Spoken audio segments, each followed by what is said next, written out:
this is the start of our Charleston, South Carolina mini weekend getaway vacation. And we are currently in the car getting ready to go drop off Sunshine. Say hi, Sunshine. Hi. And one of our friends, he's gonna watch her for the weekend. Say hi, Paul. Oh my gosh. So weird. Anyway, yeah, so we're so excited, and we will catch you guys in a little bit after we drop off Sunshine. Bye. Sunshine is almost ready to be picked up by our friends. She looks so excited. Oh, the poor baby. I know, I'm so sorry. I don't want to leave you either. Love you. Bye. Hey guys, so we just dropped off Sunshine, and oh my god, I miss her already. Yeah, sucks, but we'll see her soon. Anyway, so we are now currently on 95, and it says that it's gonna take us about 7 hours and 20 minutes to get to Charleston. So yay, we're really excited and we're looking forward to it, and we will catch up with you guys in a little bit.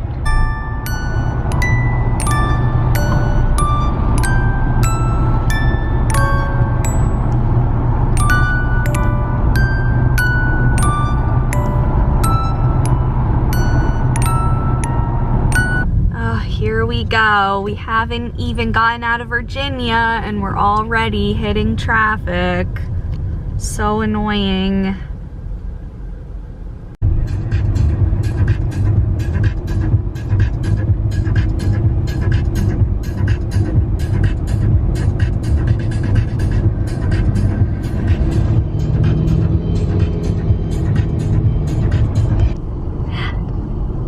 We're going to Love's.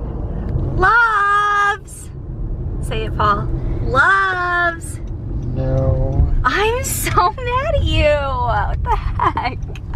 We're at Love's. Say it. Loves. Love's. He loves.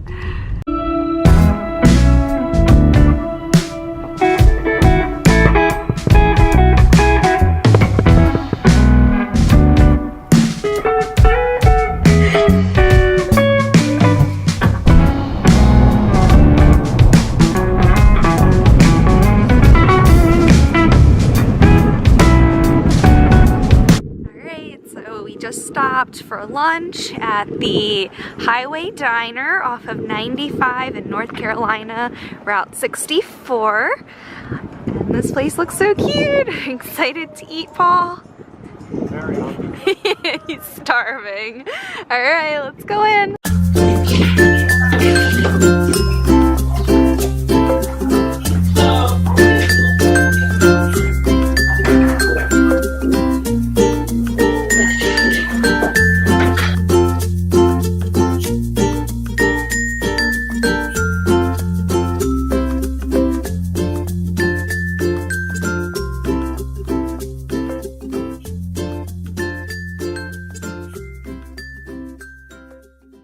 Can you please look up what the highest speed limit in the United States is?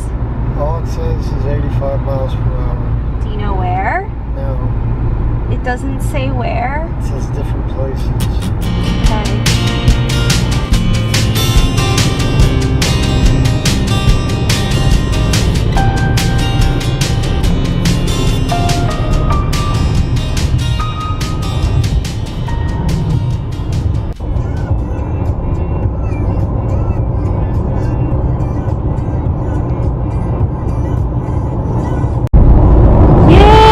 We've made it to South Carolina. Woo! There is the south of the border coming up on the left.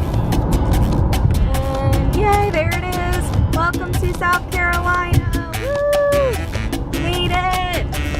And we are exiting and stopping at south of the border.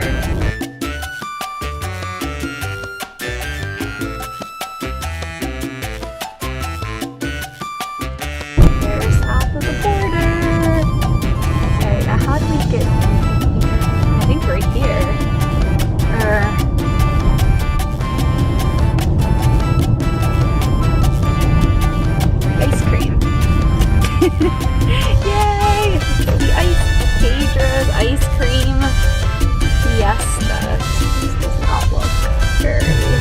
safe.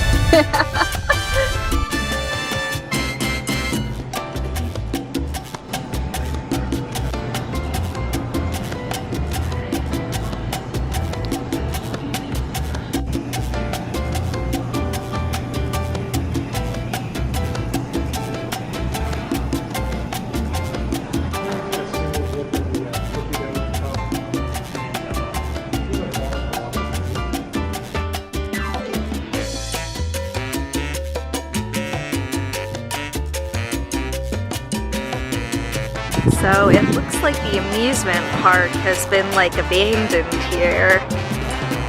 Half the rides look like they're all closed down and worn down and not really maintained. This place is kind of creepy. There's the convention center, completely abandoned. There's like nobody here, barely anybody here, and no tourists whatsoever.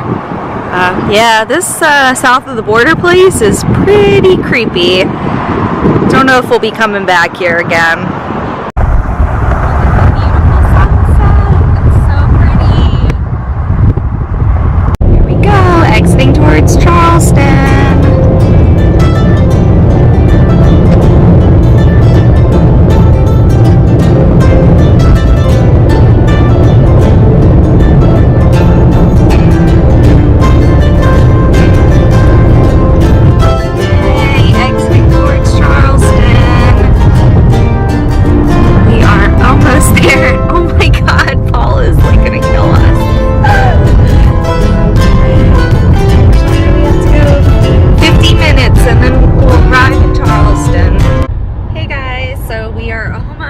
Charleston, thank God. How many more miles do we have?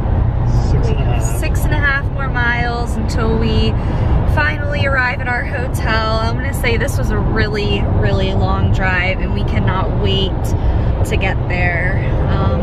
So we will catch up with you guys when we get into our hotel.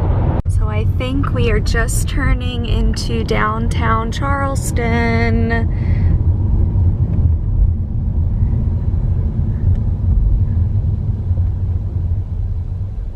Oh, there's a police car. Did you see that, Paul? Yes. Stopped at a red light.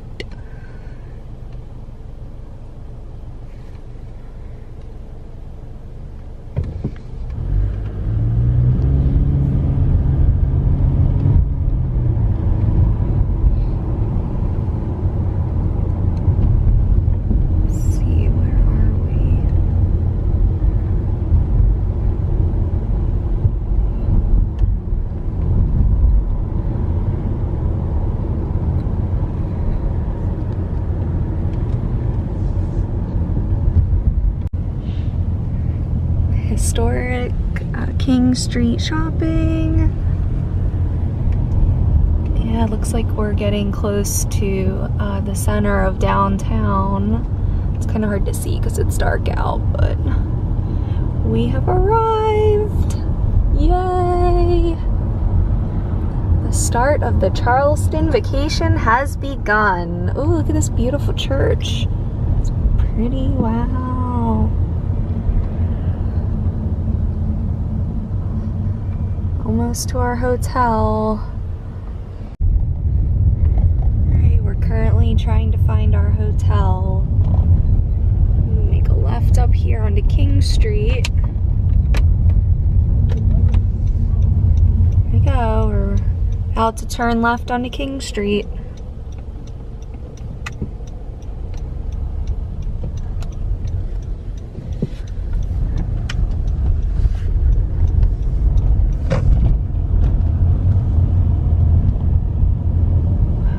Shops here. Louis Vuitton. Louis Vuitton. Louis Vuitton, hurry up! Oh my gosh, you're gonna go through red light. Hope there wasn't a red light camera. Doesn't look like it. So we are totally lost trying to find our hotel and parking, but we ran into the historic downtown Charleston City Market. So I think we are gonna try to go there tomorrow. I'm really excited. right, we finally found the hotel on Fulton Lane, or Fulton Lane. There it is. South Carolina, Charleston, South Carolina, Fulton Lane Inn. We have arrived, yay! We made it.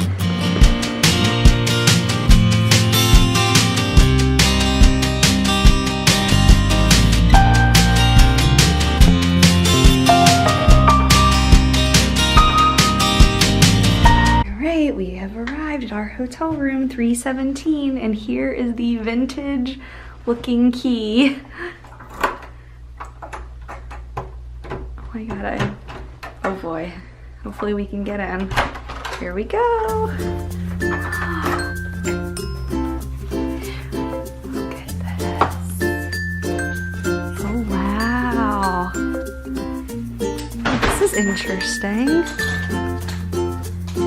Like a nice, I think that's a king size bed, but it's a canopy bed.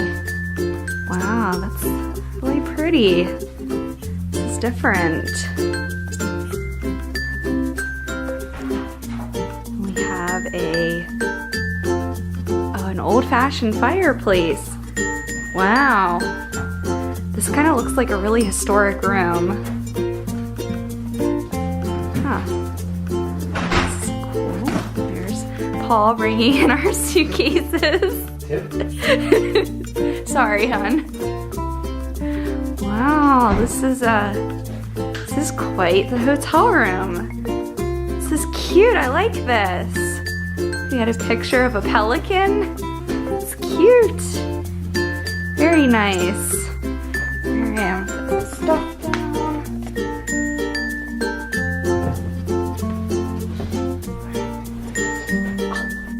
Alright, and here's the bathroom. This is nice.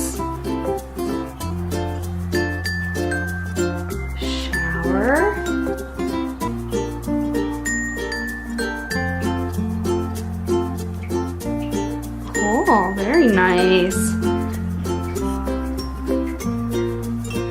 Let's see, shampoo. Ooh, and they have makeup remover towelettes. Awesome. Nice. All right, now that Paul and I are all settled into our hotel room, we are going to go out and find a nice restaurant to eat dinner at, and we're super excited to try Charleston cuisine. So we will talk to you guys when we get to the restaurant. All right, so we just found this place called The Watch Rooftop Kitchen and Spirits at the Restoration Hotel. So we're gonna check out this place and see if we like the menu and see if we want to eat here tonight. Paul is already on his phone. So anyway, we decided to eat at, what was this place called? The Watch? Yeah, I think it's called The Watch. So we decided to eat here at The Watch at the rooftop bar, rooftop restaurant and bar. And it is overlooking all of Charleston, as you can see. So pretty. It's a really pretty view of Charleston as we are eating dinner tonight. So yeah, we're excited to see how our food comes out. I ordered the shrimp and grits, and Paul ordered the halibut. Yeah, the fish special, the halibut. So yeah, we're gonna see when our food comes out. Hey, here's our food. This is the shrimp and grits, and this is Paul's halibut. Yum! It looks so good. Can't wait to eat this. Yum. Okay, so at this hotel, they the way breakfast works is you mark off what you want for breakfast on a little card that you put on the door, and then the next morning they bring your breakfast up to you right to your hotel room. So for free, yes. So the breakfast is complimentary and it looks so nice. So Paul and I are eating our breakfast in our bed, probably just like George and Martha Washington would have done back in their day. And I got oatmeal with brown sugar and raisins, and I also got a little fruit cup, and it looks like grapes and melons. We also got the pastry basket, which came with a cinnamon roll and croissant, and Paul got a everything bagel with cream cheese. So yum, this looks so good, and we are going to enjoy our breakfast together in bed. Bon appetit. Okay, so Paul and I are ready for our first full day in Charleston, yay! So I think we're gonna go now and we're gonna check out the historic Charleston city town market. So yeah, we will catch you guys there. We just arrived at the historic Charleston City Market, and we are about to go inside and go look at all the shops.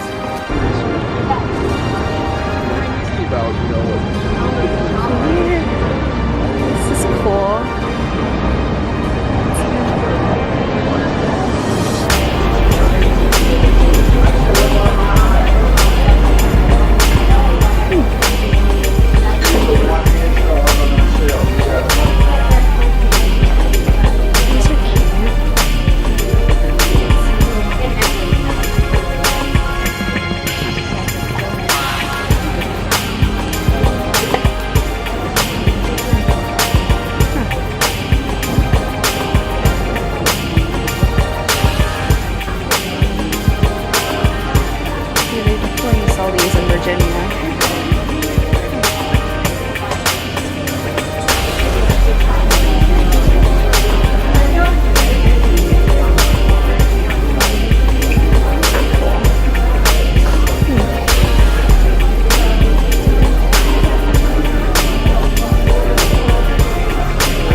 What Paul and I need as a dinner decider.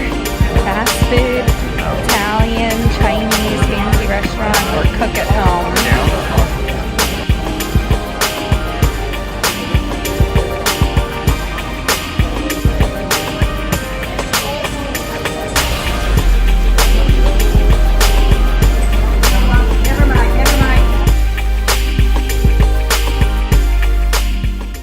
So Paul and I are eating at Eli's table, and we're starting off with some appetizers. A soup, I got the she crab soup, and Paul got the tomato basil soup.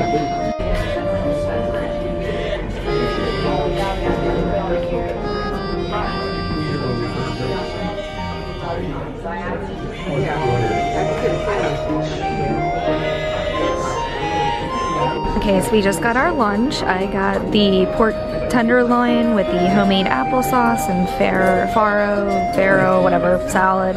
And Paul got the fresh catch of the day, which is red snapper with the risotto. And yeah, everything looks super good, so yay, bon appetit.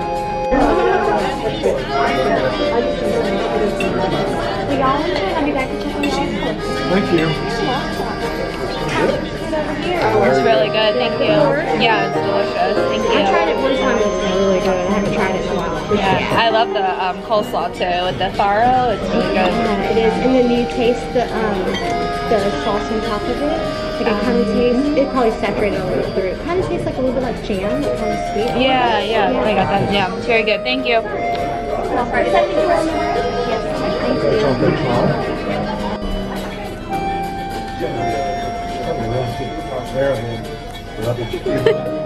Continue.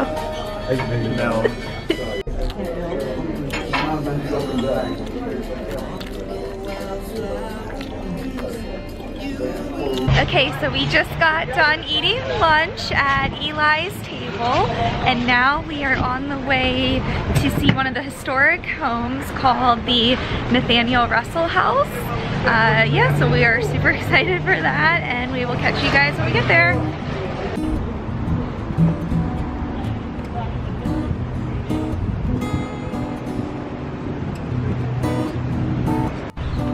So we just came across some Spanish moss.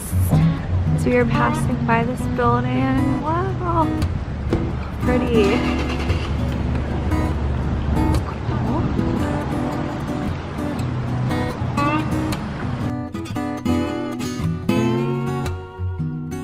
Okay, so we've arrived at the Nathaniel Russell House, and so we're gonna go in and get our tickets and go on the tour. Oh, I don't know. It's a pretty tree. It's a magnolia tree, maybe. No. All right, we're gonna go in and get our tickets.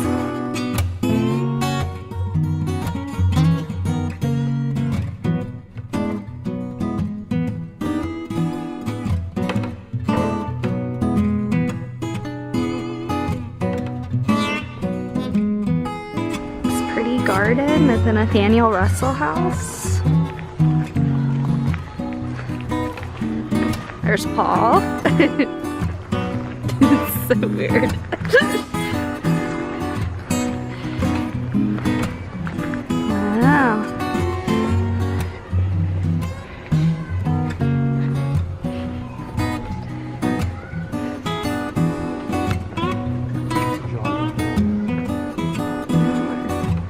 Do not sit on jogging board. I am not sure what that is, but you will find out when on the tour.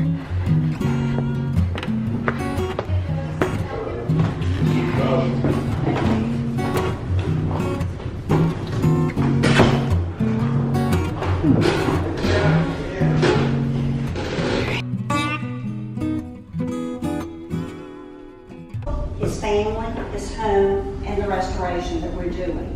Nathaniel Russell was not a native Charlestonian. He came to Charleston in 1765 at the age of 27 from Bristol, Rhode Island.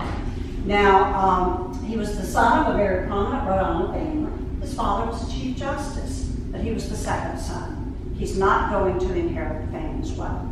Trained as a merchant, comes to Charleston. Charleston at that time had the highest per capita income of any city in the colonies, the largest seaport in the South, and its economy was thriving based on the plantation system and on shipping. Mr. Russell remains in Charleston. He becomes a very successful export-import merchant. He's exporting the cash crops of that time, rice, indigo, cotton. He imports back in the goods that people want and need. Now, Mr. Russell is very diversified as a merchant. His ships literally went all over the world, and he had very strong trade connections with New England.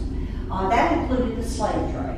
At that time, many of the ships sailing to Africa to bring back the enslaved people were sailing out of Bristol and Newport, Rhode Island. Those ships then returned to those ports, as well as to ports like Charleston. Mr. Russell is involved in the slave trade, both before and after the American Revolution. By 1803, he's amassed his fortune. He wants to show that wealth off.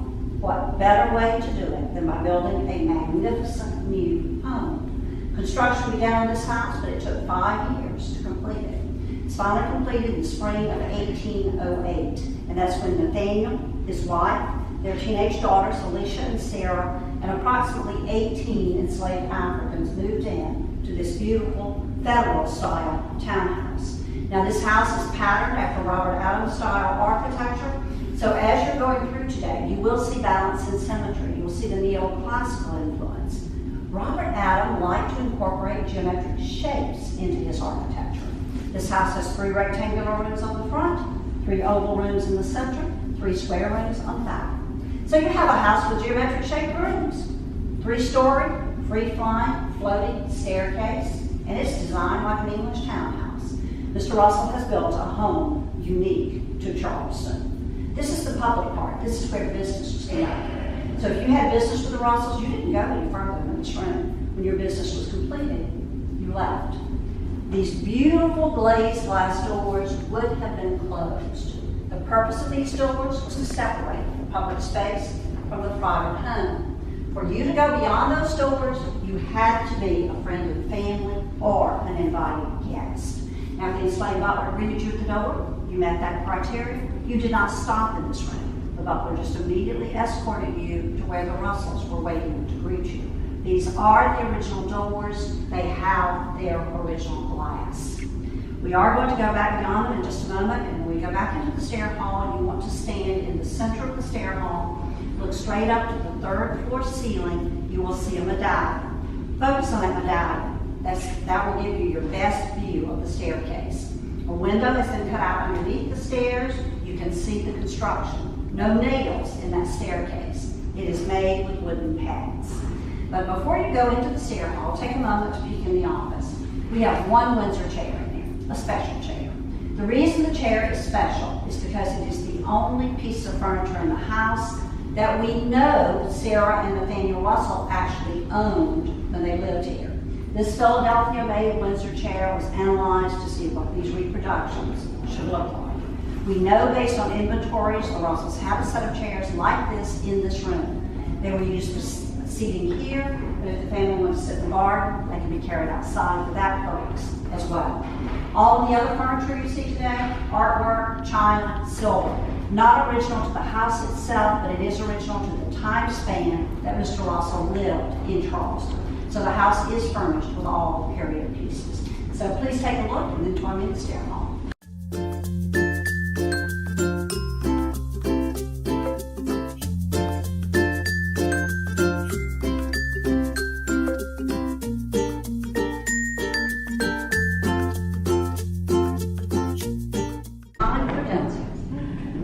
Dinner was the main meal served in the dining room. It was a 3-course meal served between 2 and 3 o'clock in the afternoon. The Russells had invited guests. That meal could last 3 or 4 hours. The entire meal would have been orchestrated by the butler. He was the most highly valued, the most trusted of the enslaved, and he had years of training to reach his polished and cultivated position. He would have had the assistance of 1 or more footmen to make sure that the Russells and their guests were well cared for during the meal.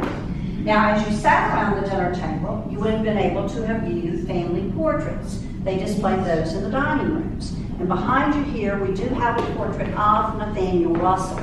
This was painted by Edward Savage. Mr. Russell was 49 at the time, and that was a year before he married. He did not marry until he was 50. He did not move into this house until he was 70. He lived here until his death at the age of 82. His wife, Sarah Hopton, she was 36 when they married. She was a wealthy woman. She had inherited money and property from her father, who was also a merchant. So before they married, she asked Mr. Russell to sign a marriage contract. He agreed. Mrs. Russell continued to control her money. She continued to manage her property. Early prenup. Over the sideboard is a portrait of the older daughter, Alicia, when she was 4 or 5. She was 19 when they moved into this house. She married a year later at the age of 20. She married extremely well, though. She married Arthur Middleton, namesake and nephew of Arthur Middleton of Middleton Place. Her younger sister, Sarah, 4 years later, would marry this gentleman, the Right Reverend Theodore DeHone. Now, unfortunately, the Reverend DeHone will only live 4 years after he and Sarah marry. He dies from yellow fever. So Sarah returns to the Russell house. She's a young widow. She has 3 children under the age of 4. Shares the house with family and lives here until her death at the age of 65. Restoration in the dining room, they were able to find a piece of the original wallpaper. It had been hidden under a bellows system. It was added at a later time when it was analyzed. This is the original color, and this is wallpaper. If you look closely, you can see seams. The narrow wallpaper border, very typical of the period, as are the window treatments. Any questions about the dining room?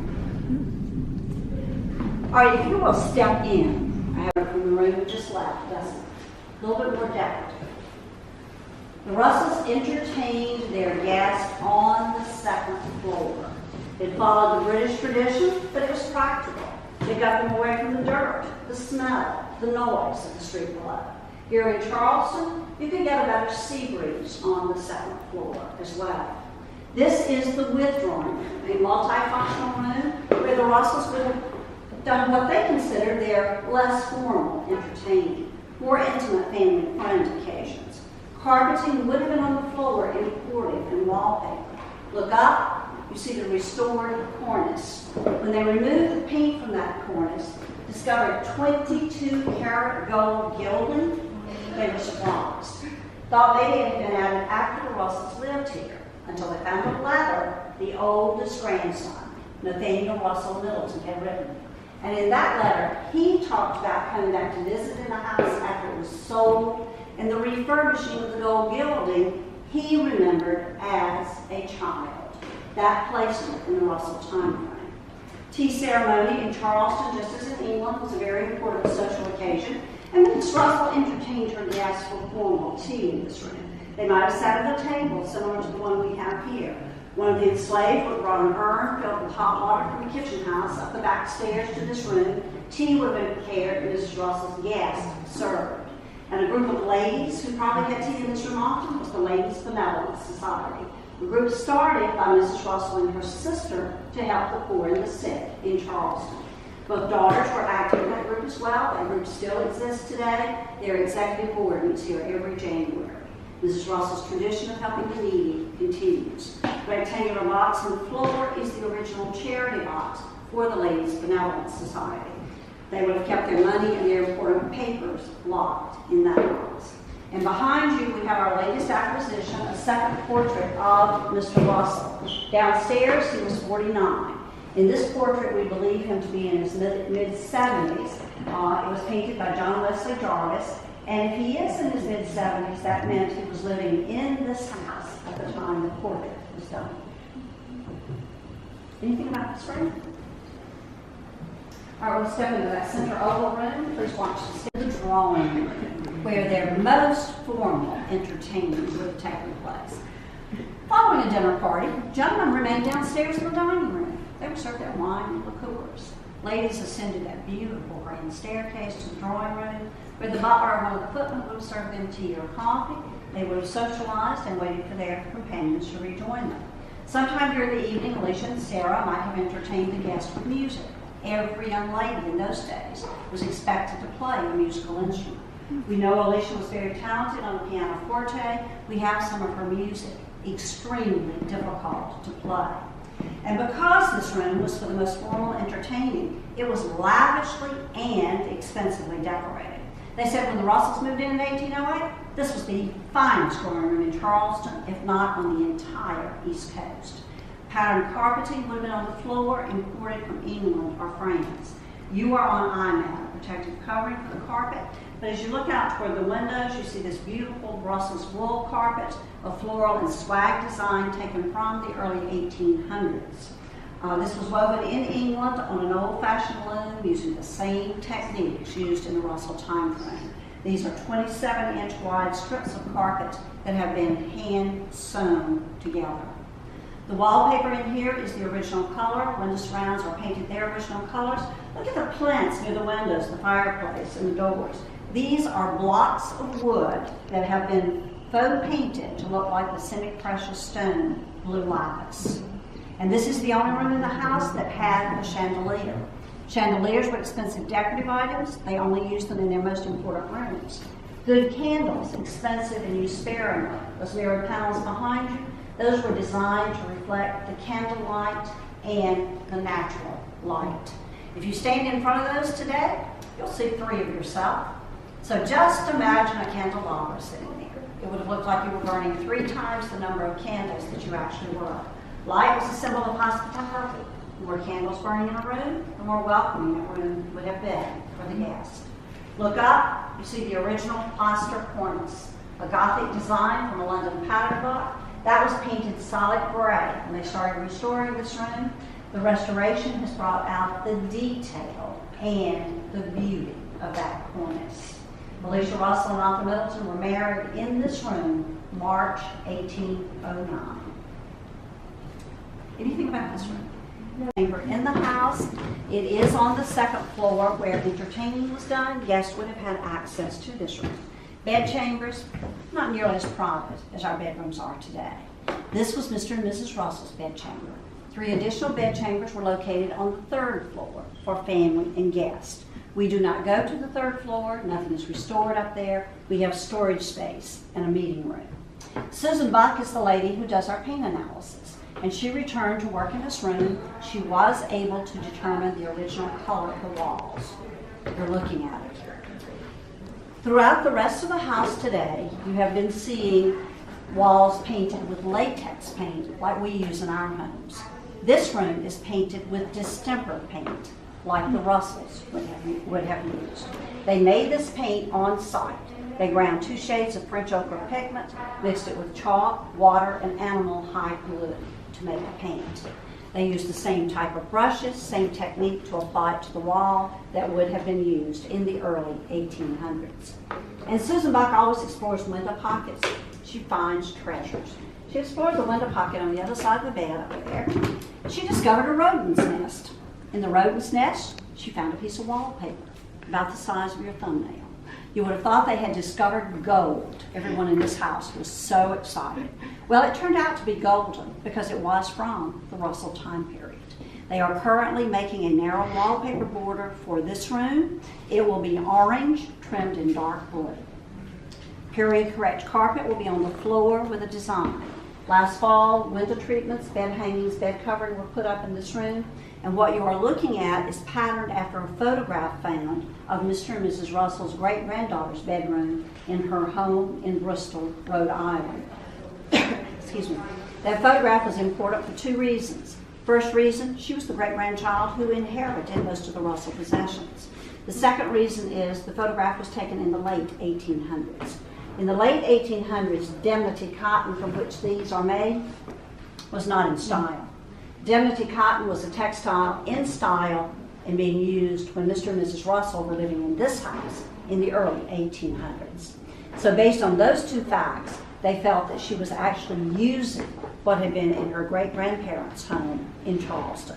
And the Russell family lived in this house almost 50 years. After the death of Sarah Russell Hone in 1857, the house was sold to Governor Robert Alston and his family.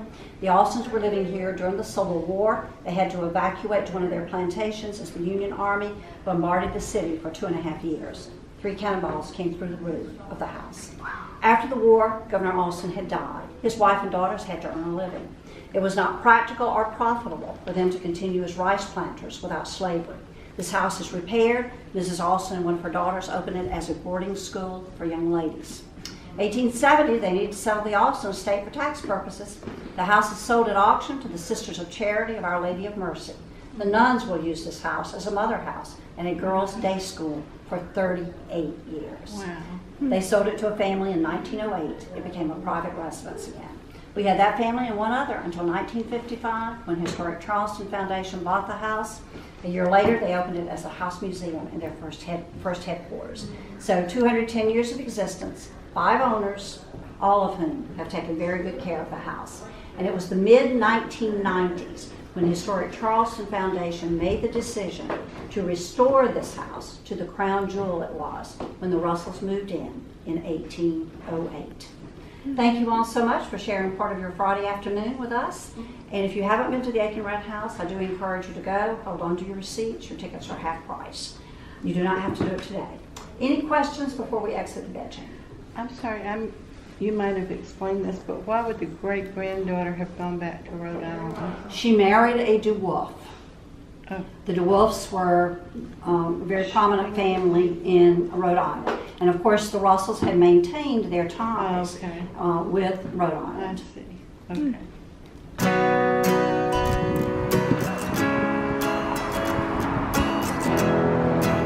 Pretty fall house.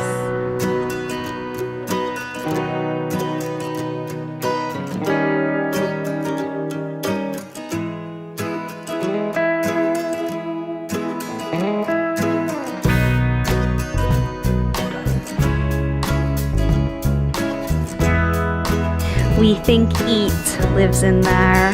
Is Vari Scary. Oh my god, we think he lives down there too.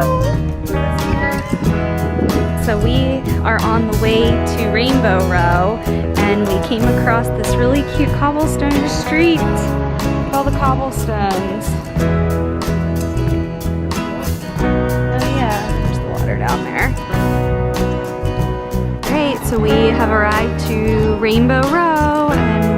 pretty row homes. So pretty.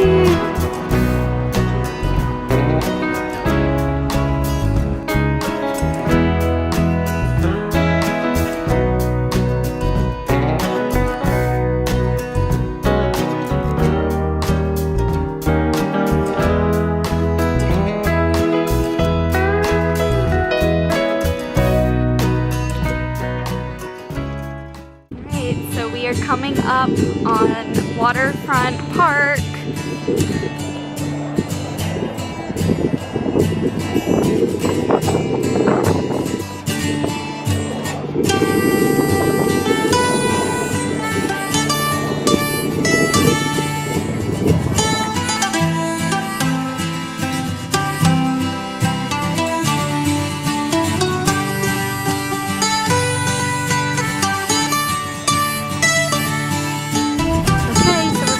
Walking along what's called the Battery here in Charleston, South Carolina, and this is just so peaceful and so relaxing, and we're really just enjoying this walk. And we're seeing like some historic houses as we're walking along the waterfront, and I think this is called Battery Park.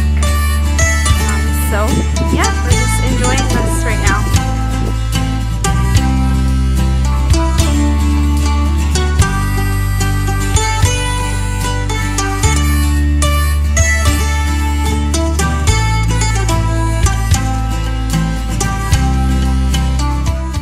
So we stumbled into Paul's favorite store, an antique store.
Paul and I are waiting for the wine and cheese social here at the King's Courtyard Inn. We are in the Pineapple Lounge, and here's the pineapple fountain. Stop it, Paul, you're being so silly. Oh, there's the pineapple fountain you can see in the back. And we are excited for this wine and cheese. Yum!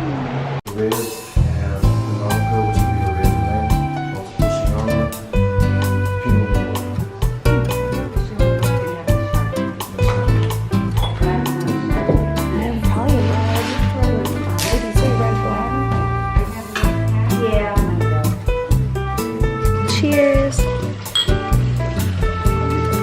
So Paula and I are enjoying the wine social here at the Courtyard Inn in Charleston, South Carolina, and I am drinking the Montepulciano red wine, and it is so delicious. I love this wine.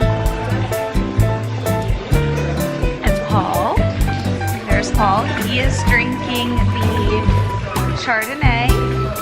How's the Chardonnay, Paul? He's so weird. Don't pay attention to him. He's so weird. I know, I can't believe it's married. No, I'm totally joking. I love him very much with all my heart. Anyway, I love this Montepulciano. Montepulciano, the red Italian wine. It is delicious. I love it. And I want to find where I can buy a bottle in Chantilly, Virginia. Cheers!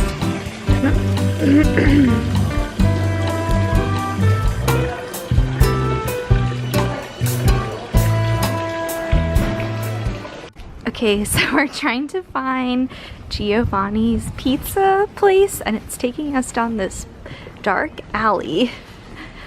Yeah, so I don't know. We are really craving pizza after that wine social. So yeah, really looking forward. Hold on, let me. So yeah, really looking forward to pizza. Hopefully we can find it. Okay, so we went right by it. It is near the Rainbow Market, Unique Shops and Tours. And here is Pizzeria di Giovanni. Yay!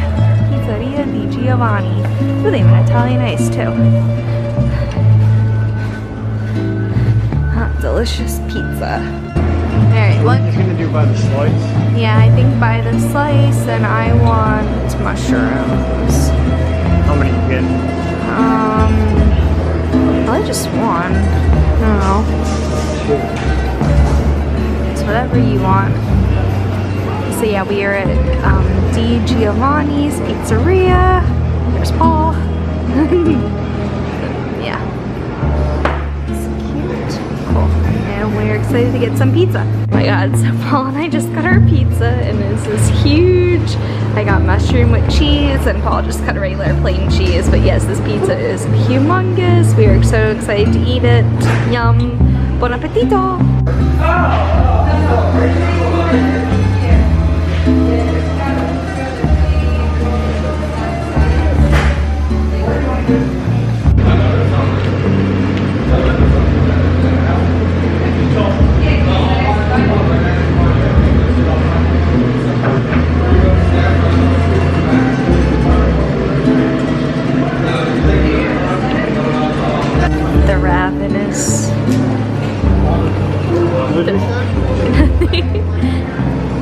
Ravenous beast has come alive.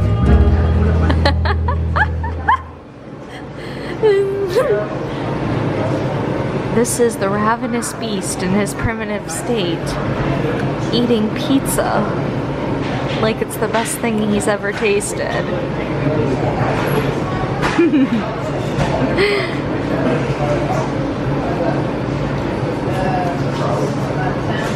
It bites everything up until the crust, but it just leaves the crust behind, as you can see from the previous pizza that this beast has devoured. I like the cheese and sauce. You like the cheese and sauce? Is that the best part? Anyone who tells you the crust is the best part is a lunatic. Excuse me, but I think the crust is the best part. Then you're a lunatic. Oh, I'm your wife. We are in Bird's Famous Cookies and we just sampled a bunch of cookies. I think ours was probably our favorite was probably the chocolate chip cookies. So, and I think that's what we're gonna get. I think we're gonna get the chocolate chip cookies. These are the gluten-free ones, but I think we're just gonna get the regular ones. We also sampled the confetti cookies. Those were so good.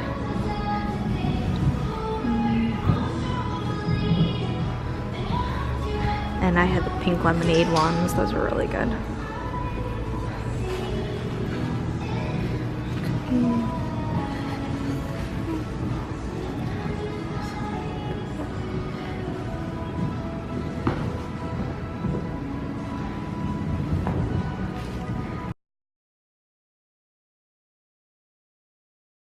Oh my god, so how long have we been walking? We've been walking, huh? Not that long. No, we've definitely been walking a long time. So we've been walking for like, I want to say the past 20 minutes trying to find King Street cookies and we have finally found it. There is King Street cookies, woo! Okay, so we are going into King Street cookies. See if they serve some fresh chocolate chip cookies. Ooh.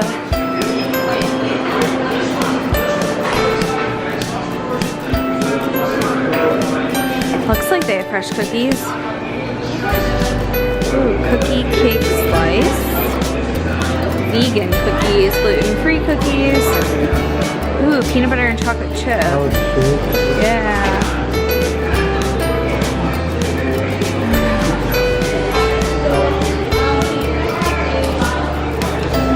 You wanted to try Katie's peanut butter. Oh no, it's fine.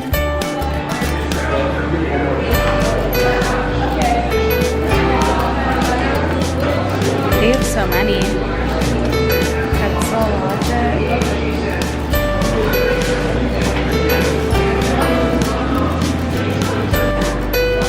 We are at King Street Cookie and we are sitting in these huge chairs and Paul is about ready to dig into the cookies that we just got.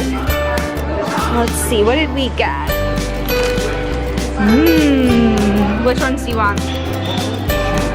Chocolate chip. Let's do the KB's Perfection peanut butter chocolate chip, which I think are, no, those look like the house ones. I think these are it. Ooh, they're a little warm. Maybe, I don't know. I think these are it. So we are going to try KB's peanut butter perfection chocolate chip cookies. And these cookies are absolutely delicious. Paul, what do you think? They are very good. Yum.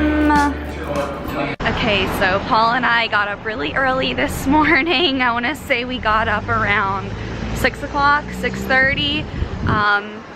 Because we have a jam-packed day today. First, we are going to go eat breakfast at this place called Toast. And there's Paul. Say hi, Paul. We're going to eat breakfast at Toast because Paul has been craving French toast for the past month or so. So yeah, we're gonna go eat some French toast. I'll probably get blueberry pancakes, and then after we eat at Toast, we are going to take a boat tour to go see Fort Sumter, which I guess is where the Civil War started, or it's a very historic place back for when the Civil War happened. So we're gonna go to Fort Sumter, and then after Fort Sumter, I think we're gonna try and go to Boone Hall Plantation, but we'll see. Or after Fort Sumter, we're gonna try and take a carriage ride and then go see if we can catch Boone Hall Plantation before it closes. So yeah, we will catch up with you guys once we get to Toast.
Call JG Wentworth, 876 cash now. 877 cash. All right, say it.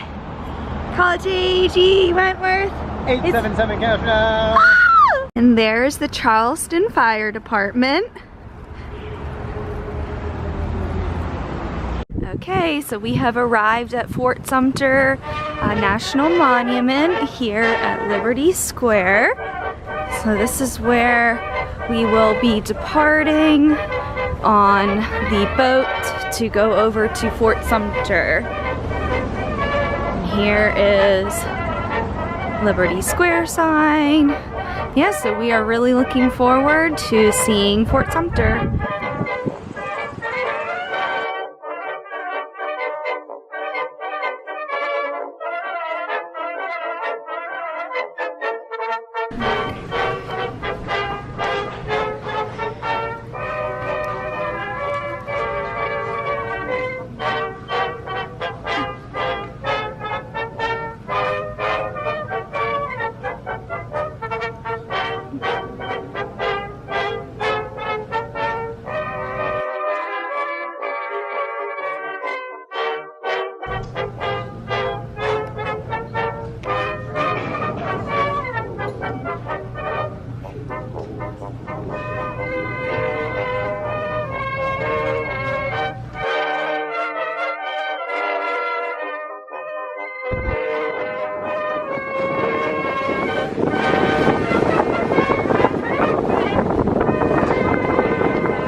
week after they had already left the Union. This is the first time the flag is raised on December 27, 1860. Major Anderson secretly transfers his federal command from Fort Moultrie over on Sullivan's Island over here to Fort Sumter, believing some should be more defensible. Now, Major Anderson is continually asked to please leave this fort. You are now in South Carolina territory. Please take your men and go back to New York. However, he refuses, and every day he raises his Garrison flag. It all came from the visitor center. You saw that flag. The original flag is in the case study. You saw how massive it is. Very easily visible to the people in Charleston. And that flag flies over this fort every day until April 11, 1861. The day before this country is torn apart by civil war, Major Anderson's flag is torn apart by high winds. In its place, he raises the storm flag, which is a small flag. We have that flag today in the museum, so please go check it out after this talk. And that is the flag that is flying during the first battle of the Civil War. First shots of the Civil War are fired at 4:30 a.m. from Fort Johnson over James Island. If you look behind you, there's a line across the sandbar. That's where Fort Johnson used to be. And this is a signal shot, so it's not meant to be over the fort, letting all the other competitors in the fort and the Charleston Harbor know that it's time to start firing upon Fort Sumter and Civil War has begun. 34 hours later, Major Anderson's flag is still flying over this fort, but his men are tired, hungry, their officers' quarters are on fire and getting dangerously close to that gunpowder magazine, so he is forced to surrender. On April 14, 1861, Major Anderson takes down his flag. Now, when he lowers his flag, nobody knows if that flag will ever fly over Fort Sumter or anywhere else for that matter ever again. However, he hoped that he would, and he keeps his flag. On April 14, 1865, flash forward of 4 years, Major General Anderson is invited to come back here to Fort Sumter and re-raise his storm flag as a symbolic end of the Civil War. 4 years to the day that he left. There's parties and there's celebrations all throughout Charleston. Anybody heard of these celebrations? Show of hands. 1? Yeah? 2? Does anybody else know what happens on April 14, 1865? Lincoln is assassinated. We have been invited to attend the celebrations out here in Fort Sumter. So, fast forward 4 bloody years, about 620,000 soldiers are dead, and now a president is dead as well.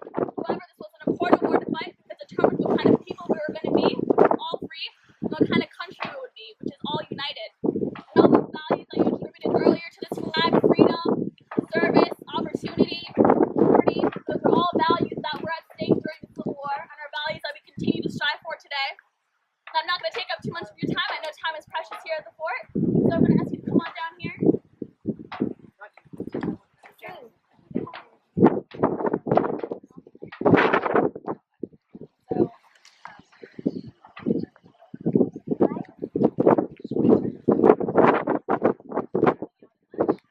I'm going to need a couple of volunteers. Come on down.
Alrighty, so we are at Fort Sumter.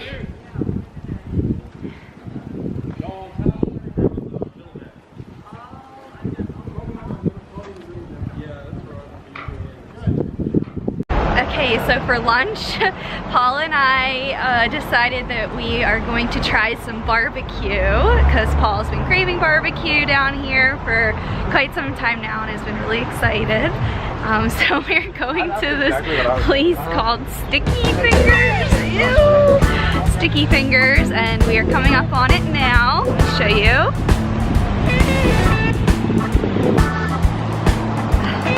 There's Sticky Fingers. Ew! So we're gonna check out this barbecue place and see how it is. See if they have really good barbecue.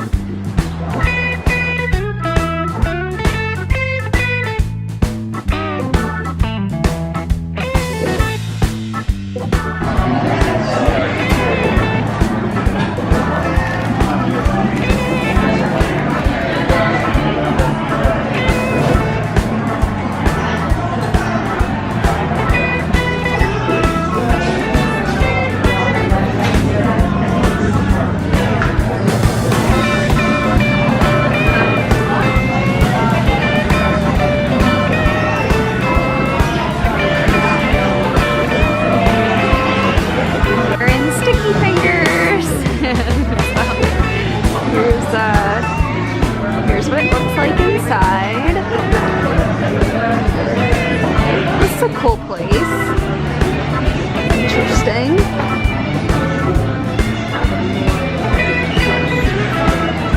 Alright, so we just got our food. I got a half slab of ribs and their wings with mac and cheese and green beans, and Paul, of course, got his pulled pork sandwich with french fries. Yeah, let's eat. Alright, there's Paul's sticky fingers. Show me your sticky fingers. Ew, sticky fingers.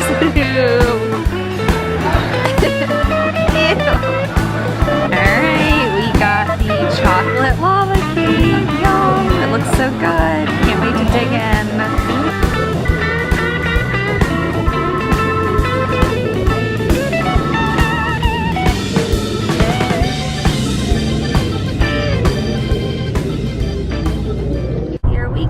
We're going over the bridge.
At Boone Hall Plantation. Wow.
so we just got to Boone Hall Plantation and we are taking the 230 tour, 230 house tour, and then right afterwards we're going to go see one of the African Gullah presentations at 3:15, so we are really looking forward to that. And they said the house tour should take about 30 minutes, so we're super excited to go in this house and see what it's like inside.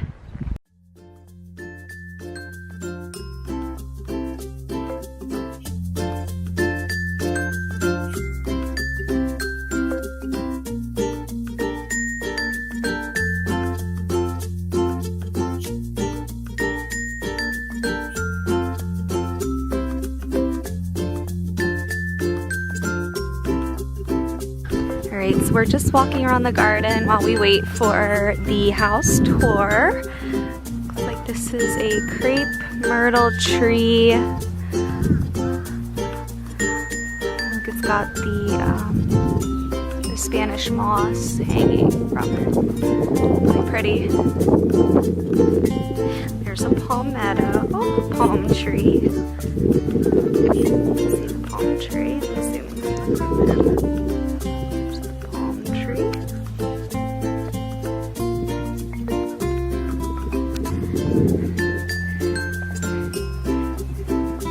Little flowers, sunflowers.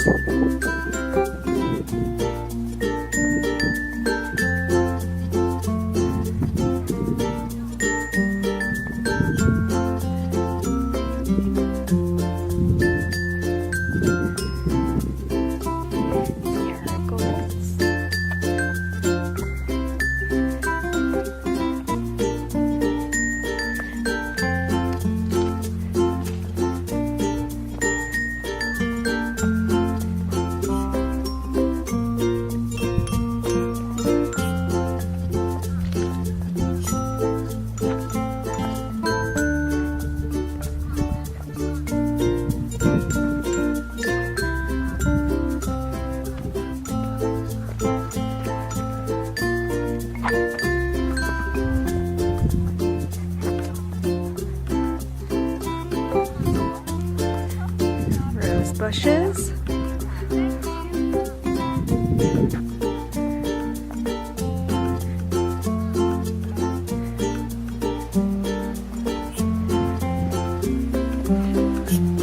Blue salvia. Look at these, wow. Oh, these are gorgeous. They're so pretty.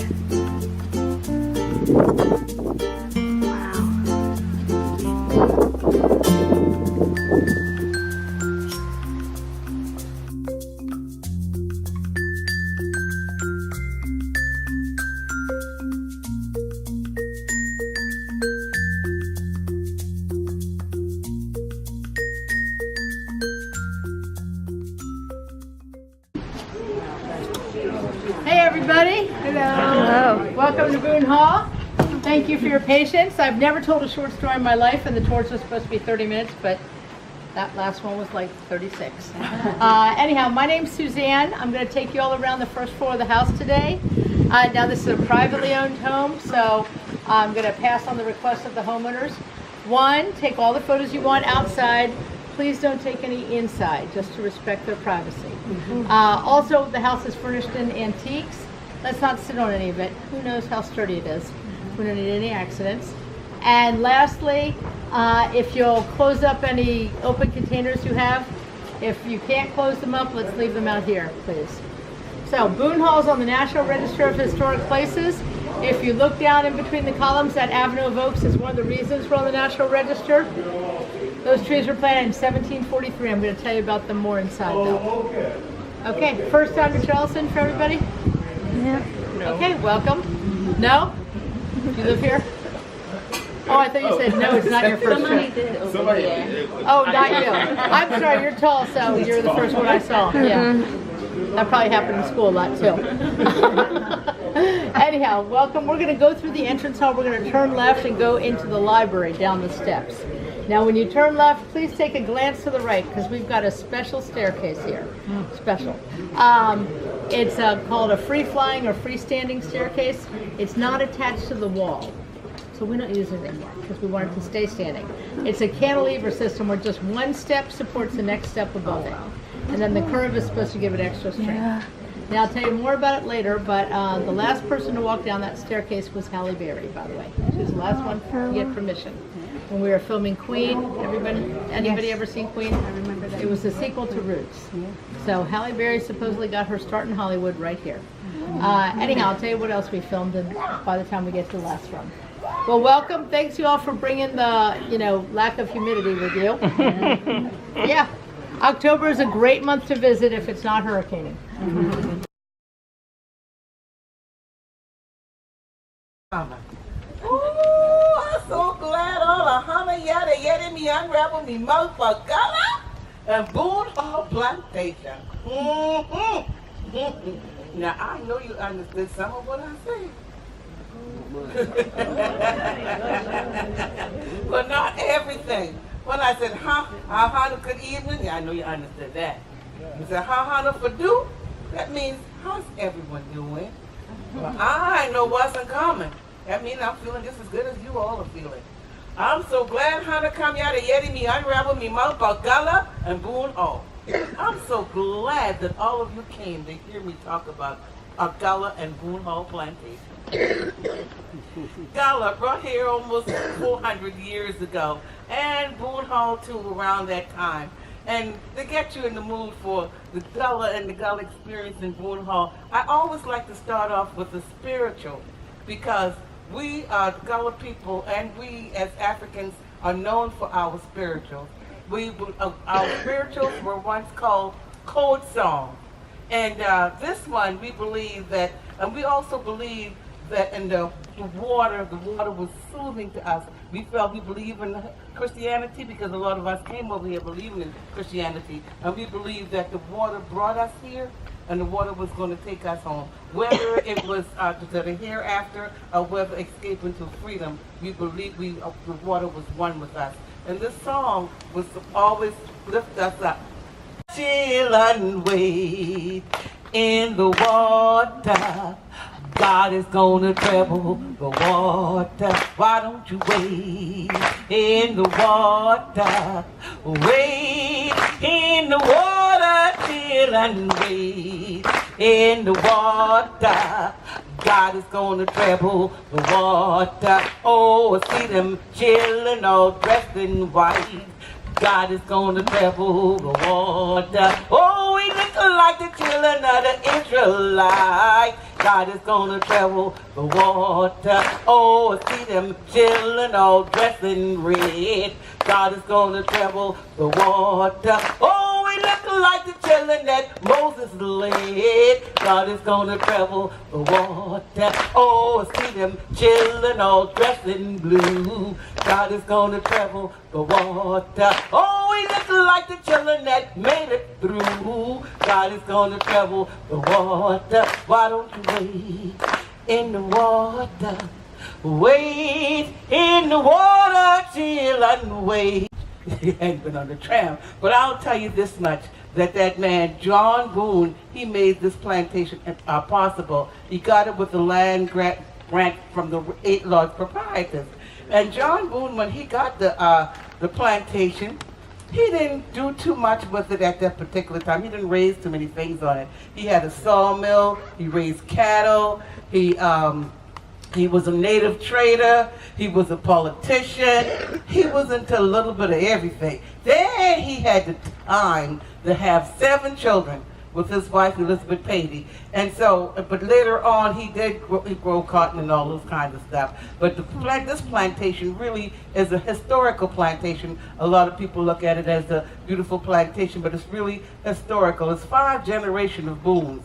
And his son, Thomas Boone, after he inherited the plantation, he was the one who grew the avenue of oaks that you see when you come into the plantation. And I want to tell you a little bit about that, of those avenue of oaks. When I was a little girl, I used to come on this plantation. Well, my family lived, I was born and raised downtown Charleston, but I had family who lived about 20 miles down the road. And my mom used to have us to come over in the country, as we call it, because it was country then. I tell you, it was country. No lights, no nothing. Just road and the stars for the lights. Anyway, yeah. And when we came over here, we used to come on this plantation and get fruits and vegetables. And I tell you, I started coming over here about 4 years ago, and that avenue looked the same. I know hurricanes and everything have knocked down trees, I don't know, but it looks the same as I was when I was a little girl coming on the plantation. And also, while I'm talking about the plantation and I will talk a little bit about the community and how the Gullah people still was a part of this plantation. Found out in my research and everything that my ancestors lived on this plantation, went far as back as slavery. I found out the third owner who owned this plantation, the Hallbacks. We have family, and their last names are Hallback, and we take the name of the slave owner, so close cousin. That's also Hallback. So that's my relationship with this plantation. And most of the people, some of the people that live on this plantation, didn't leave until 1955. So they stayed on the plantation, stayed in the area, and most of the people who live in this area, they came from off this plantation, and they still live in the community. So that's the connection, still the connection that everyone have with Boone Hall Plantation, who lives in Mount Pleasant. They came here to work. They came here from Sierra Leone, West Africa, all the West African countries. They came from the Barbados. They came from the Caribbean. They came because they were known for cultivating rice. The plantation owner tried to cultivate rice, but they couldn't do it. The people in Sierra Leone, West Africa, and those places were cultivating rice for over 3,000 years. And you've heard of King Cotton. Well, rice was called yellow gold, and that they made a lot of money too. When they came here, they came straight through that middle passage, right straight here to Sullivan Island down the road from Sierra Leone, West Africa. 40% of them touched their feet on Sullivan Island, and another 40% are downtown, what we call Gadsden Wharf, where they're getting ready to build an international museum. 80% of African Americans came right here to Charleston, South Carolina. And when they got here, they were sent to what's called the Barrier Islands, away from the mainland. They were sent to John's Island, James Island, Polly's Island, all these different islands, and away from the mainland. And the reason why they were sent there because, like I said, they had to cultivate rice. And when they came, they brought with them the disease. They brought with them malaria. They brought with them yellow fever. A lot of them got sick and died. But when the plantation owner came, these Africans, they got ill. They did not survive the disease, but the African people did. So because that happened, they built their homes away from the Barrier Islands. They had what was called overseers to put these people to work, and the overseers had what was called drivers. The drivers were the Gullah people. The overseers told the driver what to do, and the driver told most of the Africans what to do. So because of that, they didn't see another race of people. Even if they live on this plantation like this, doing malaria season, those people left too. They left too. And if you live out there in the field, way out in the field, you're not going to see another race of people. So from the time they got here up until 1929, they never saw another race of people. So that's why their custom and their language stayed intact. And talking about their languages, the Gullah is made up of all different tribes' languages, because when they came here, it was all different tribes. So they put all those languages together, plus a little bit of English, all that put together, and that's what made Gullah. The customs stayed together too. So when you hear me say, he unravel his mouth so much? You know, I crack my teeth when I shum. Why does she talk so much? I didn't open my mouth when I saw her. Oh, that gal, she damn all that better because she eye long. She is a greedy child. She ate all that food. Gal, why you got that frog cut up like that there? Hatch that frog down. You must be out for mushroom. Next thing you know, you be nothing for boot. Why you got your dress up like that? Put that dress down. You must be out for mushroom. Next thing you know, you're going to be nothing for boot.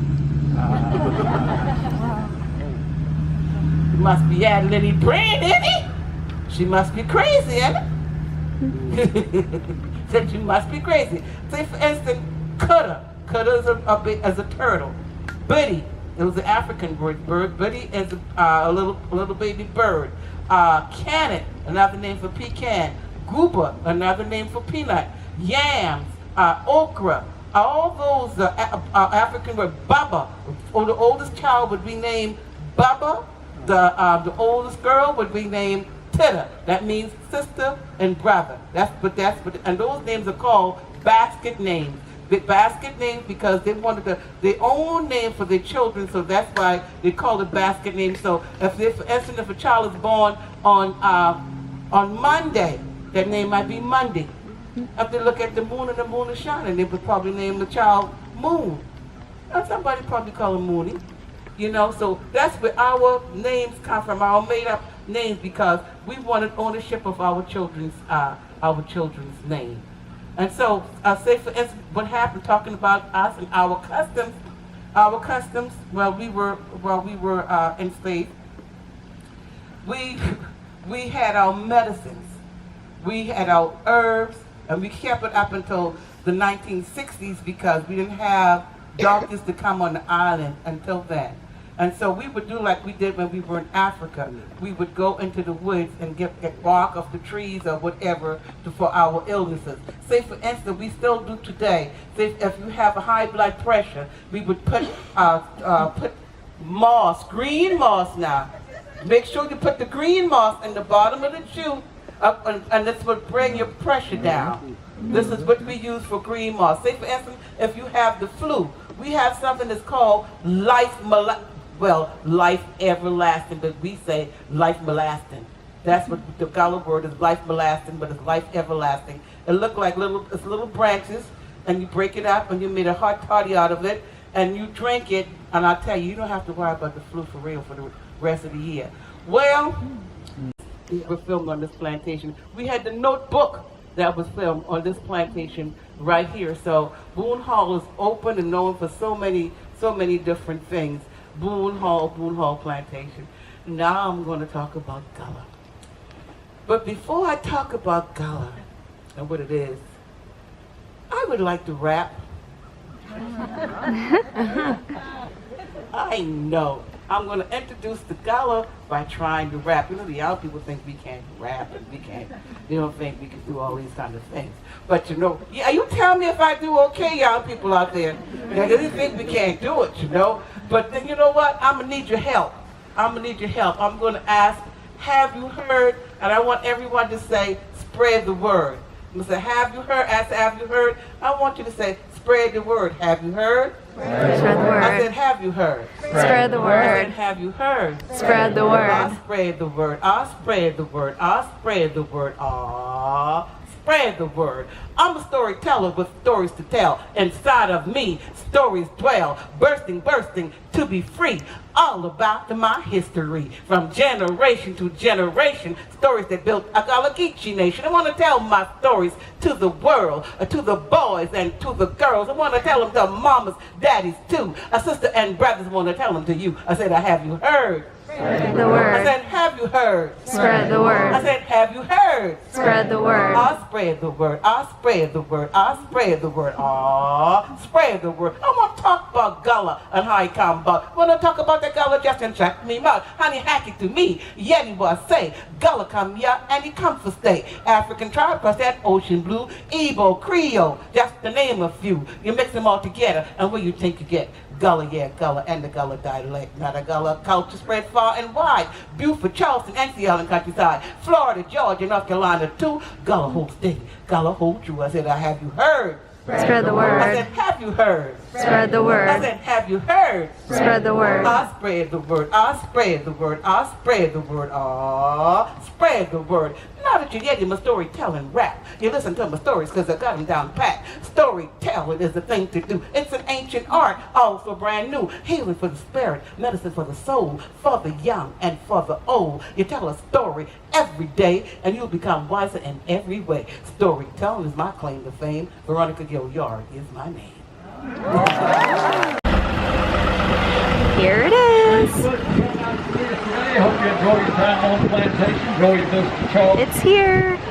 So we didn't get to go on the wagon ride because it started downpouring, and it was so funny because everyone was running to their cars like it was like a natural disaster or something.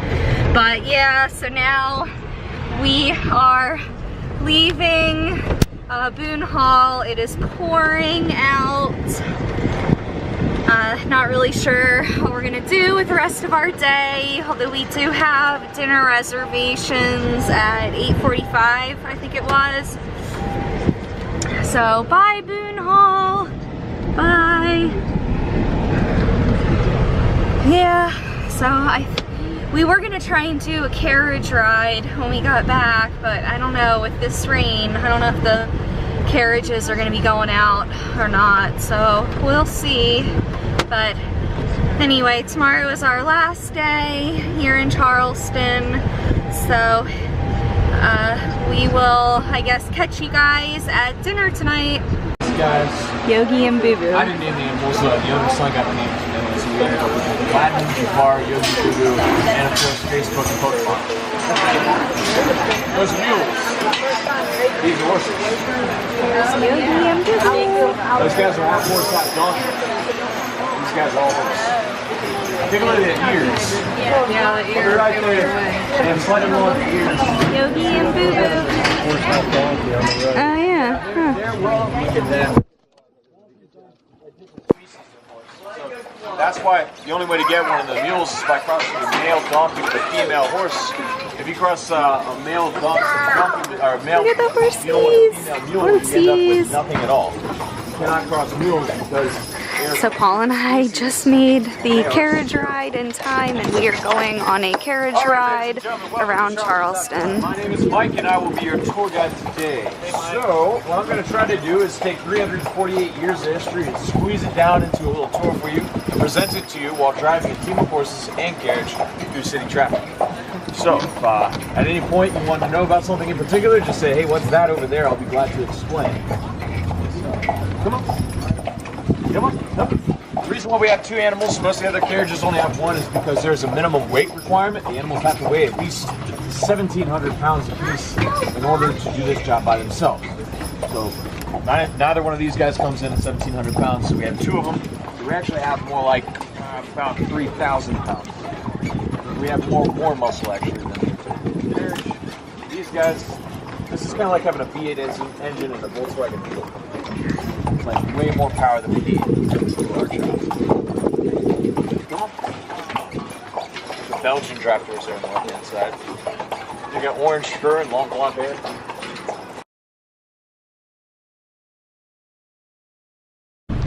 Hup, come on, hup. Alright, so way down there, off in the distance, like I said, same folks. 338 years old, 1680. John C. Calhoun, Edward Rutledge, Christopher Gadsden, founding father. During the day, it's a museum. You can go inside here and see the type of weapons they would have used in the colonial period, like black powder muskets, blunderbuss, and cutlasses, and fire-type weapons. On this block, you've got architects of the White House, Washington Monument, and Capitol Hill. This intersection is called the Four Corners of Law. That's the county court, that brick building over there, county court. This is City Hall on the left-hand side.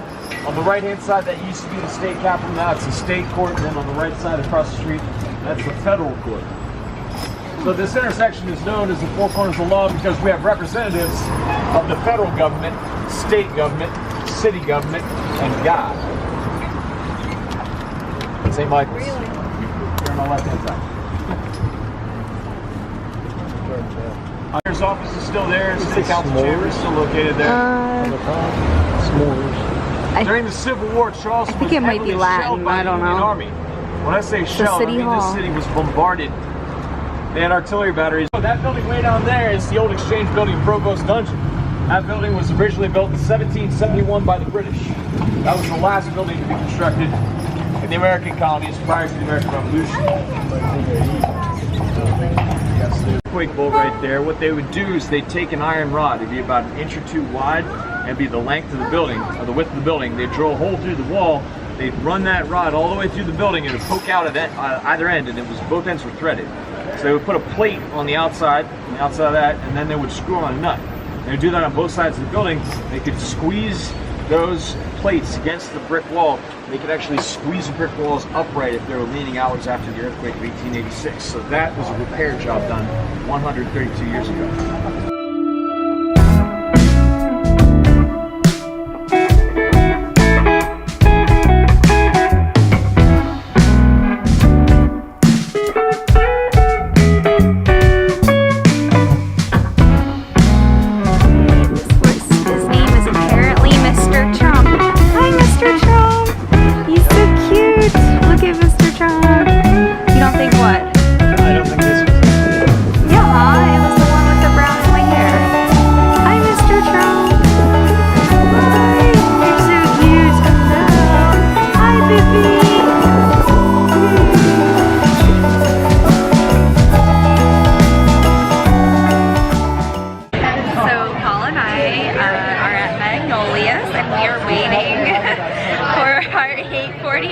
Dinner reservation.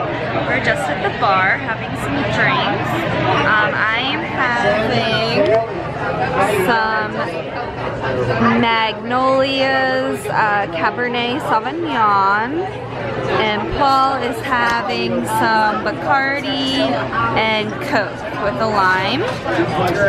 So yeah, we're just chilling at the bar. Here's the bar. You can see the alcohol, lots of good choices in alcohol.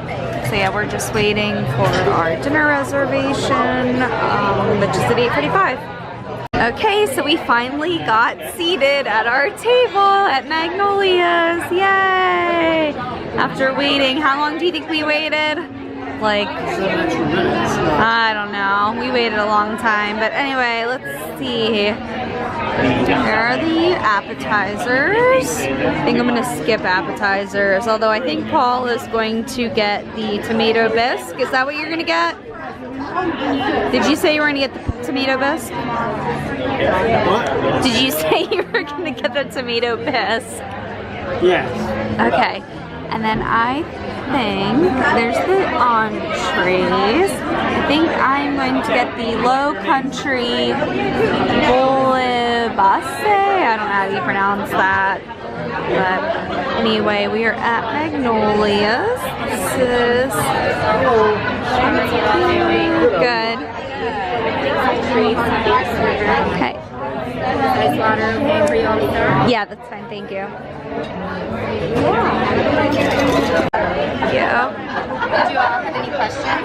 No, I think we're ready to order. Yeah. Okay, I'm gonna get the Low Country. How do you pronounce that? Bouillabaisse. Okay. Any appetizers? None for me. I'm gonna get the creamy tomato bisque soup, just a cup. And then I'll do the seared salmon. And then temperature? What would you recommend?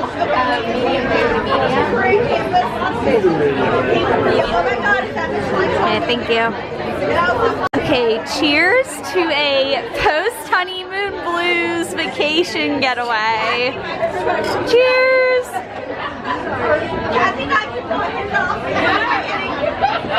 Local artesian sourdough bread with cream cheese butter. Thank you. So of course Paul got the tomato bisque soup again. There it is. Yum. It looks delicious. Oh, and this sourdough bread is absolutely amazing. Yum. Yeah. Thank you. Any fresh cracked pepper for you guys? I'm okay. Okay, so I got the seafood bolognese, and Paul got the risotto salmon. Yum! Bon appetit! Oh my god, this food is so freaking good. We love this. Yum! It's so good. I love this seafood bolognese. It's so good. Paul, how's your salmon? Okay, he doesn't want to be recorded. How is it? Yum, very good. Okay, so Paul and I just checked out of our hotel room. We're so sad. It's the last day in Charleston. No, we don't want to go home. Anyway, so yeah, we just checked out. And now we are going to go to Callie's Little Biscuits to get some homemade biscuits for breakfast. And then we plan on going to church at St. Mary's of the Annunciation this morning. And then after church, we're gonna get on the road and head back to Northern Virginia. So we will catch you at Little Callie's Biscuits. Okay, so we have arrived at Callie's Hot Little Biscuit.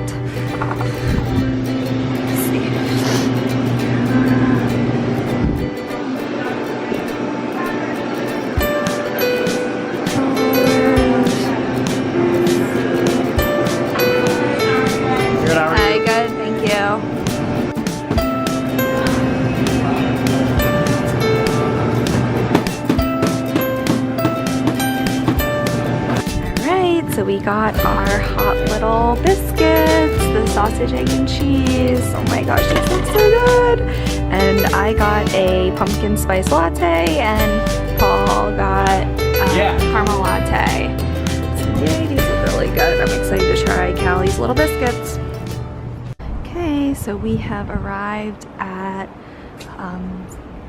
St. Mary's of the Annunciation, and we are about to go in for the 9 o'clock a.m. Mass.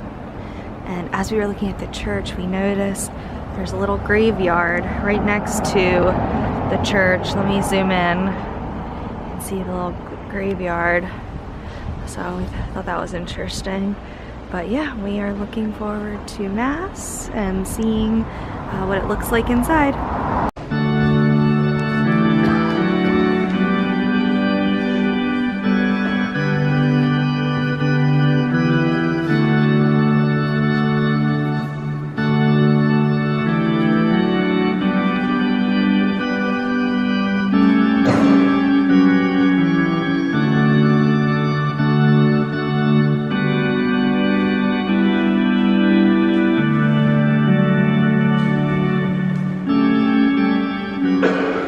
Okay, so we're officially on the road, headed back to Northern Virginia. We are just leaving downtown Charleston now and about to get back onto 95 North. Now we're close to 95. What? Yes, we are. He's just being himself.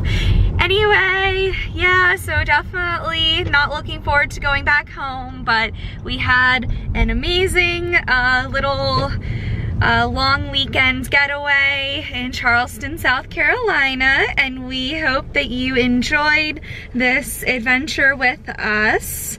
And yeah, so we will talk to you later, bring you guys on our next adventure. Bye!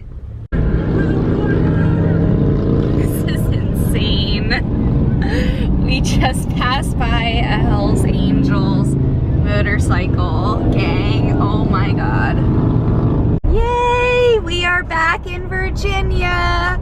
There it is. Welcome to Virginia. Virginia is for lovers.